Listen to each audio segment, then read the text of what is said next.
Hi, before I share what this series is going to be about, I think it's very important to tell that there's something that I've struggled with almost all my life, like so many of you. And I say this without exaggeration.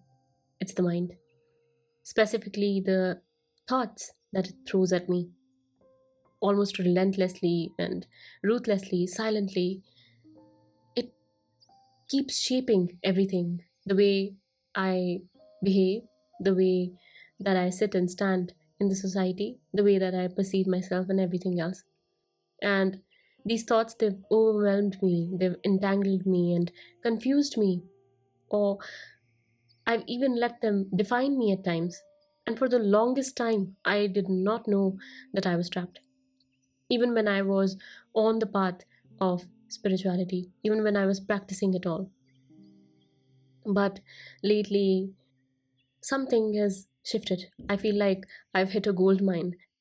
And that light, it has come through Swamiji's reflections, his book, The Thought Power, his words on mind, its power, and the subtle and often very invisible forces that govern it all. I was not looking for any book, trust me. I was just sitting at Haridwar and decided to visit this bookshop and ended up picking it up along with so many other books. And I think I can only feel grateful for what has happened because it's absolutely life changing. I wasn't looking for teachings, honestly, but what I found feels like something else entirely. It's medicine, it's mirror, and it's the spiritual technology, so to speak, that gets under the skin of thought, identity, and the karma, and even memory. Every single thing that takes us away from who we truly are, takes us away from the truth. And he opens this conversation into three brilliant, profound layers: parapsychological, psychological, and of course, spiritual. Parapsychological means the hidden energetic forces that influence our thinking from beyond the physical realm, beyond the visible realm, and past lives, the astral imprints, or subtle energies, and even psychic residue that we unknowingly carry. And psychological are the known terrain of trauma, conditioning, identity, defense, survival, and similar mechanisms. The mental noise that we mistake for reality. And finally, spiritual, the ultimate question: who is this thinker behind the thought? Because I am certainly not the thought. So, this beautiful, very multidimensional view of the mind, it's just changing everything in me, I think. And I'm still very much in the trenches, like so many of you who might hear this. But we are on our way. All we need to have is an intent. So, still watching my thoughts hijack my peace and still falling into these old patterns of behavior. But now at least there's a map, there's a language, there's grace, of course, because of which this book has come into my hands. And more than anything, there's this presence of someone who's walked this path fully and is showing us how to walk it.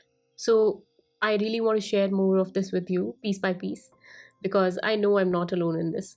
If your mind has ever felt like both your home and your prison, because I have felt like that, if you ever longed for freedom, then maybe these words, Swamiji's words, reflections, they'll help you the way they are helping me.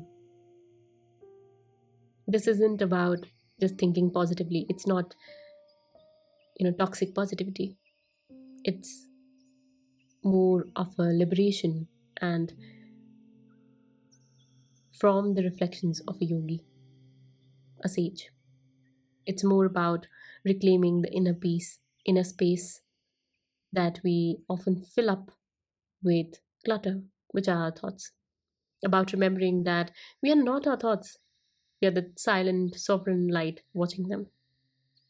So, more soon, but for now, just sit with this that in Swamiji's words, thoughts are boats to infinite strength. Life is a journey from impurity to purity, from hatred to cosmic love, from death to immortality, from imperfection to perfection, from slavery to freedom, from diversity to unity, from ignorance to eternal wisdom, from pain to eternal bliss, from weakness to infinite strength. Let every thought take you near the Lord, every thought further your evolution.